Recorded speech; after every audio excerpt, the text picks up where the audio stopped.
सभी का स्वागत करता हूं आपके अपने चैनल दिव्यांश पाठशाला में। उम्मीद करता हूं कि आप सभी लोग सकुशल होंगे। स्ट्रैटेजी के प्रीवियस ईयर क्वेश्चन सीरीज में आप सभी का विशेष स्वागत है। इस सीरीज का मुख्य उद्देश्य यह रखा गया है कि स्ट्रैटेजी से संबंधित जितने भी क्वेश्चंस आपके एसएससी के एग्जाम में आए, आपके उत्तर प्रदेश अधीन सेवन चयन आयोग के एग्जाम में आए हो, आपके उत्तर प्रदेश पुलिस के एग्जाम में आए हो या रेलवे के एग्जाम में आए हो, इन एग्जाम्स में जितने भी स्टैटिक जीके के क्वेश्चंस आपके बने हैं उन सभी क्वेश्चंस को एक साथ एकत्र किया गया है और एकत्र करने के बाद सीरीज वाइज लगाया गया। आज इसी क्रम में हम लोग चर्चा कर रहे हैं लोक नृत्यों के बारे में, जिसकी हमारी 8वीं क्लास है। अगर आप अभी तक हमारी इस मुहिम से नहीं जुड़े हैं तो कहाँ पर हैं सर? सेशन को लाइक करके दोस्तों के साथ शेयर कर दीजिए, चैनल को सब्सक्राइब कर लीजिए। साथ में अगर आपकी इच्छा करें तो हमारे कुछ ग्रुप्स हैं, टेलीग्राम ग्रुप, व्हाट्सएप ग्रुप, जो आपको बेनिफिट्स फ्री लगे, जो आपके अकॉर्डिंग सही हो, उनको ज्वाइन कर लीजिए। आज के सेशन को स्टार्ट करने से पहले एक आपके काम की बात के पे चर्चा करेंगे जो सबसे ज़्यादा इंपॉर्टेंट है। अगर आपको किसी भी प्रकार के स्टडी नोट्स चाहिए, जैसे पॉलिटी के हो गए, स्टैटिक जीके पढ़ रहे तो स्टैटिक जीके के नोट्स हो गए, हिंदी के नोट्स हो गए, इंग्लिश के नोट्स हो गए, वोकेबुलरी के नोट्स हो गए, किसी भी नोट्स चाहिए तो आपको करना क्या है, ये एक नंबर है 9889057003, नीचे भी फ्लैश हो रहा होगा कहीं पे, धीरे धीरे यहाँ पे देखिएगा, ध्यान से दिख जाएगा। इस नंबर पे आपको व्हाट्सअप करना है और व्हाट्सअप के समय लिखना क्या है वो ध्यान रखिएगा। आपको लिखना है नोट्स, नोट्स के बाद लगाना है एक स्पेस और डाल देना है जैसे पॉलिटी। अगर आपको स्टैटिक जीके चाहिए तो सेम आपको फिर लिखना है नोट्स, डाल देना है स्टैटिक जीके। हमारी टीम आपके साथ कोऑपरेट कर लेगी। हो सकता है कि नोट्स पहुंचने में 2 दिन का समय लग जाए, 48 घंटे का समय लग जाए, क्योंकि कुछ तो नोट्स मेरे पास रेडी हैं। मेरे पास सारे नोट्स हैंड रिटन नोट्स हैं, हैंड रिटन नोट्स से को हम लोग डिजिटल कॉपी बना रहे हैं। तो डिजिटल कॉपी जिनकी इनकी रेडी होती जा रही है वो आपको प्रोवाइड करा दे रहा है।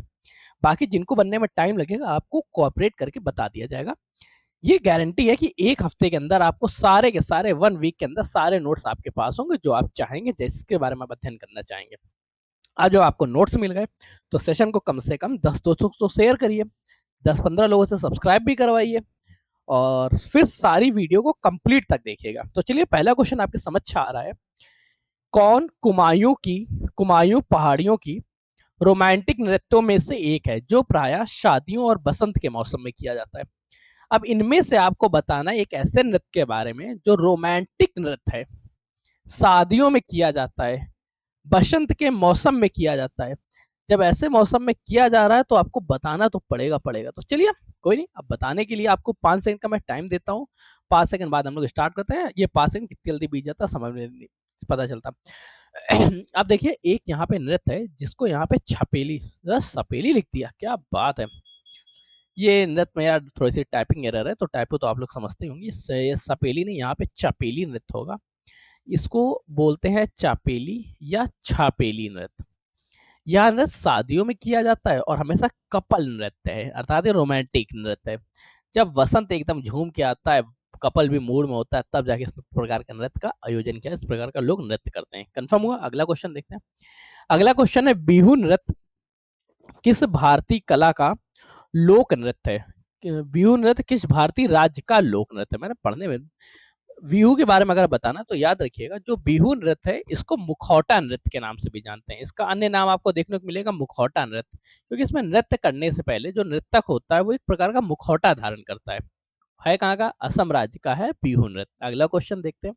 अगला क्वेश्चन हमसे पूछ रहा है, कूद नृत्य यहाँ का एक प्रसिद्ध लोक नृत्य, यहाँ का एक प्रसिद्ध नृत्य है जो कूद नृत्य है। कूद नृत्य हमेशा एक अनुष्ठान है, पूरी तरह अनुष्ठान करने के बाद ये कूद नृत्य किया जाता है, और जो कूदने में सबसे ज्यादा माहिर है तो वो है जम्मू कश्मीर। पहले ये राज्य की श्रेणी में था, अब ये राज्य से यूनियन टेरिटरी के श्रेणी में आ गया। आपने अभी तक के कई एग्जाम्पल देखे होंगे जिसमें पहले कोई विदेशी सरजमी की भूमि थी, वहां से यूनियन टेरिटरी बनता है, यूनियन टेरिटरी के बाद उसे राज्य का दर्जा दिया जाता है। ये भारत का पहला राज्य है जो राज्यों के बाद संशोधन के बाद ये यूनियन टेरिटरी बनता है। तो आपको कूद नृत्य कंफर्म हो गया। अगला क्वेश्चन देखते हैं।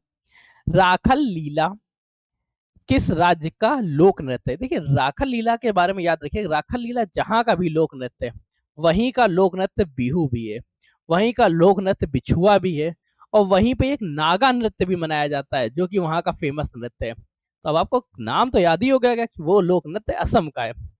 एमपी के बारे में कभी भी चर्चा कर ले तो एमपी का एक याद रखिएगा, माच बहुत फेमस, जवारा उससे ज्यादा फेमस, और 13 ताली तो कोई बात ही नहीं। देखो 13 ताली दो तरह से आपको कभी कभी 13 ताली देखने को मिलेगा, कुछ जगह इसका नाम 13 ताली भी दिखेगा। तो याद रखिएगा 13 ताली और 13 ताली दोनों एक ही नाम है, एक ही है, कभी कभी लोगों के नाम के उच्चारण की वजह से होता है। केरल के बारे में कथकली मोहिनीअट्टम, हरियाणा के बारे में याद रखिए खेड़ा घोड़ा स्वांग। अगला क्वेश्चन देखते हैं तमिलनाडु का। अच्छा, हरियाणा से याद आता तो स्वांग तो मुझे हमेशा से याद रहता है, कि लोग स्वांग बहुत रचते हैं। अगला क्वेश्चन देखते हैं तमिलनाडु का सबसे लोकप्रिय लोक नृत्य कौन सा है। तमिलनाडु का सबसे लोकप्रिय नृत्य, इस तरह का ऑप्शन में मिल जाए तो तुरंत आपको याद रखना है कुड़ियट्टम है यहाँ पर, ना कि कुड़ियट्टू है। टाइपिंग एरर वालों से बात कर लेंगे। कथकली कहाँ का है, कथकली केरल का है। यक्षगान कहाँ मनाया जाता है, पता ही होगा, कर्नाटक में। अगला क्वेश्चन देखते हैं। अगला क्वेश्चन हमसे पूछ रहा है घूमर किस राज्य का पारंपरिक और उत्साहपूर्ण लोक नृत्य। आपको घूमर से बारे में जौहर याद आता होगा, एक मूवी आई थी भारतीय सिनेमा में, वहां पे इसका बहुत सदुपयोग किया गया था, बहुत अच्छे से प्रयोग करके दिखाया गया था। कंफर्म हुआ मूवी का नाम? अरे मूवी का नाम नहीं बताना था यार आप लोगों को, घूमर नृत्य के बारे में चर्चा करो। घूमर नृत्य का प्रचलन कौन लेके आया था? भील कबीलों द्वारा इसका उत्पादन किया था, या भील कबीलों द्वारा इनको प्रचलन में लेके लाया था। इसमें करती क्या है, औरतें घूंघट ओढ़ के एक घुमावदार पोशाक पहनती हैं, जिसको पहन के वो नृत्य कर रही होती है, ऐसे गोल गोल चक्कर, वैसे चक्कर भी आ सकते हैं। है कहाँ का? ये तो कंफर्म होगा, ये राजस्थान का लोक नृत्य है। ठीक है, अगले बार हम चर्चा करते हैं। राजस्थान का लोकप्रिय नृत्य निम्नलिखित में से कौन है? उसी क्वेश्चन को डबल बार रिपीट करके किसी दूसरे एग्जाम में जरूर पूछा गया था, नाम याद रखिएगा, घूमर नृत्य। यही आपके एग्जाम में भी आ सकता है। अगला क्वेश्चन, तेलंगाना राज्य में लोकप्रियता से निम्नलिखित में से कौन सा नृत्य रूप में मनाया जाता है। तेलंगाना राज्य का आपको लोकप्रिय नृत्य के बारे में बताना है, जो बहुत ज्यादा फेमस है। मोनियट्टम के तेलंगाना का, सत्रिया कहाँ का है? असम का होगा। भरतनाट्यम कहाँ होगा? कंफर्म ही होगा आपका, कहाँ? तमिलनाडु, सही याद आया। अब मोनियट्टम तो है नहीं, याद रखिएगा पेरिना तांडवम। पेरिना तांडवम कब प्रारंभ कब किया गया था? ये तेलंगाना में प्रारंभ हुआ था, और तेलंगाना में ये प्रारंभ किया गया था काकती वंश द्वारा। इसको बहुत ज्यादा काकती वंश द्वारा इसको संरक्षण मिला था। और ये है क्या? ये योद्धाओं का नृत्य है। जब योद्धाओं का नृत्य होगा तो याद रखिएगा, जब कभी योद्धाओं का नृत्य हो जाए तो उसमें हर हाल में एक ढाल का प्रयोग किया जाएगा, एक भाले का। ढाल और भाले का प्रयोग आवश्यक रूप से देखा जाएगा योद्धाओं का नृत्य में या युद्ध नृत्य में। पेरिया तांडवम कंफर्म हो गया। अगला क्वेश्चन देखते हैं। अगला क्वेश्चन आपसे पूरा थ्रियट्टम एक अनुष्ठान में किया जाने वाला नृत्य है। अच्छा, ये अनुष्ठान में किया जाने वाला नृत्य का मतलब क्या हुआ? मतलब इसके लिए कोई महाफिक्स नहीं होगा, कोई चीज त्योहार नहीं होगा। ये रहेगा कि अगर आपने घर में इस विशेष प्रकार का अनुष्ठान किया है, या आपने कोई कार्यक्रम बनाया है, तो उस कार्यक्रम के दौरान ये किया जाएगा। जब कभी ऐसे नृत्य किया है तो उसको अनुष्ठान में किया जाने वाला नृत्य कहते हैं। थ्रियट्टम एक अनुष्ठान में किया जाने वाला नृत्य है। इसका मूल किस भारतीय राज्य में है? थ्रियट्टम के बारे में चर्चा करें तो थ्रियट्टम केरल राज्य से उत्पत्ति होता है, और ये केरल राज्य में किया जाने वाला एक अनुष्ठानात्मक नृत्य है। अगला क्वेश्चन आपसे क्या पूछ रहा है? अगला क्वेश्चन आपसे पूछ रहा है किस नृत्य में कलाकार पोटलोई नामक बेलनाकार स्कर्ट पहनते हैं। पोटलोई होता क्या, इसको बारे में समझिए। जो पोटलोई है, ये एक प्रकार का ऐसे घेरेदार होता है, परंतु इसमें खड़े रूप से घेरे बनाए जाते हैं, और इसके अंदर से व्यक्ति आता है और इसे टाइट कर दिया जाता है। ठीक है, कंफर्म हुआ। ये होता कब है? ये कृष्ण की लीलाओं को या कृष्ण की रास लीलाओं को मंचन करने हेतु इस लोक नृत्य का मुख्य तौर पर फेमस किया जाता है। इसका जो मुख्य उद्देश्य रहता है, ये कृष्ण की रास लीलाओं को आयोजित करता है कहाँ है? तो ये उत्तर प्रदेश ये है कहाँ का? याद रखिएगा, ये है मणिपुर का। अब आपसे कंफर्म होगा मणिपुरी कहाँ का है। मैं कथक को देख लो, कथक कहाँ का है? उत्तर प्रदेश का। तमिल भरतनाट्यम कहाँ का है? तमिलनाडु का। और जो कुचिपुड़ी है वो कहाँ का है? आंध्र प्रदेश का। ठीक है, अब किस नृत्य में कलाकार पोल्लोई नामक एक नृत्य पहनते हैं? जो पोल्लोई नामक लोक नृत्य है, ये मणिपुर में पहना जाता है, मणिपुरी में। ठीक है, अगला क्वेश्चन देखते हैं। अगला क्वेश्चन कहाँ का? भरतनाट्यम की उत्पत्ति किस राज्य में हुई थी? देखिए भरतनाट्यम के बारे में याद रखिएगा, भरतनाट्यम का प्रारंभ हुआ था देवदासियों द्वारा, वो भी तमिलनाडु की देवदासियों ने इसका प्रारंभ किया था अपने देवताओं को खुश करने हेतु। और भारतनाट्यम के बारे में चर्चा करें तो भारतनाट्यम है क्या? भारत का सबसे प्राचीन नृत्य है। 3 पॉइंट याद रखिए। सबसे पहले क्या? भारत का सबसे प्राचीन नृत्य है, भारत का सबसे प्राचीन शास्त्रीय नृत्य है।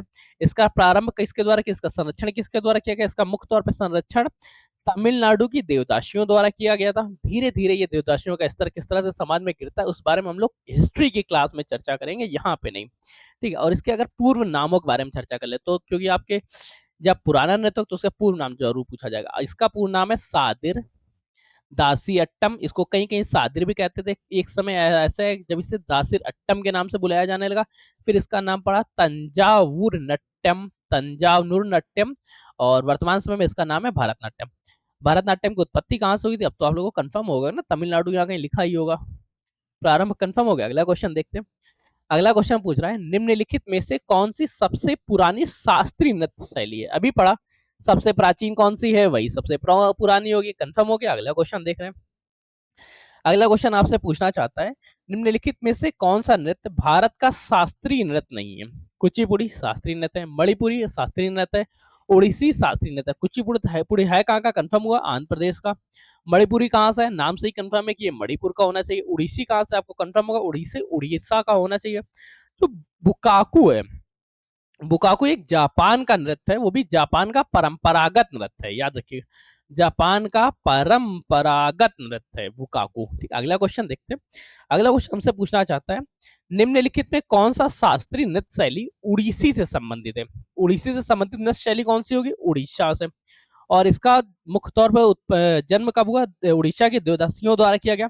और यह है क्या? कृष्ण है क्या भगवान विष्णु के 8वें अवतार है, उनकी कथाओं को बताता है कि उनकी कथाएं कितनी मनमोहक थी, किस तरह से उन्होंने इस यहाँ पे आके दुष्टों का विनाश किया एवं सत्य की विजय प्राप्त करी, इस बारे में वो बताता है।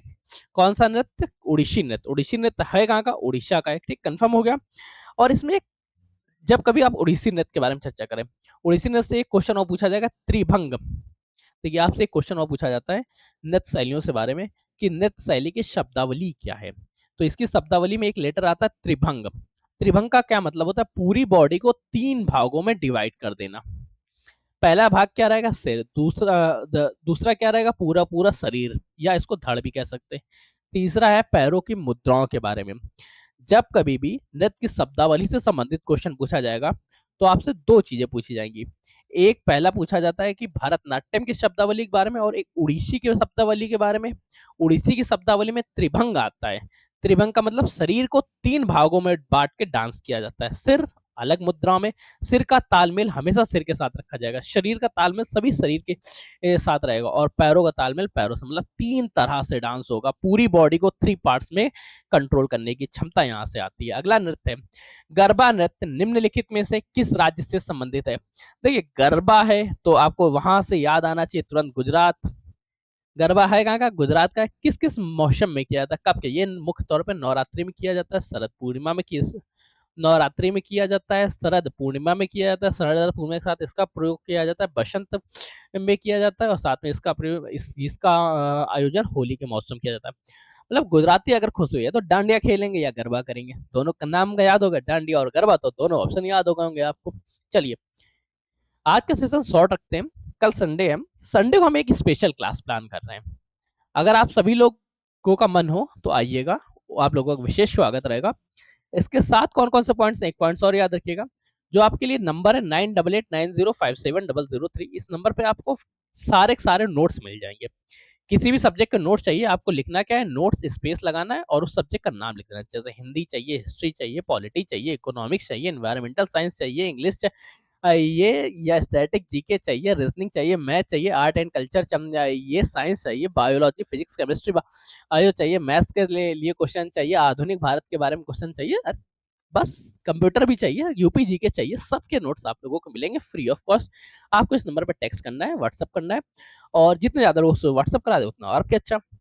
दूसरी बात जो मेरे फेवर की है, सेशन को लाइक करके दोस्त शेयर करने बिना कोई जाएगा नहीं। चैनल को सब्सक्राइब नहीं किया, सब्सक्राइब करके जाइएगा। आपका एक सब्सक्रिप्शन हमारे लिए मोटिवेशन और आपका सिलेक्शन के प्रति एक नया कदम होता है। तो चलिए सिलेक्शन के प्रति नए कदम को आगे बढ़ाते हुए सेशन को यहीं बंद कर रहे हैं। तब तक के लिए कीप स्टडिंग, कीप स्माइलिंग, पढ़ते रहिए, मुस्कुराते रहिए। पढ़ाई मुस्कुराहट एक साथ अच्छी लगती है, अकेले में दोनों ही अधूरे हैं। धन्यवाद दोस्तों।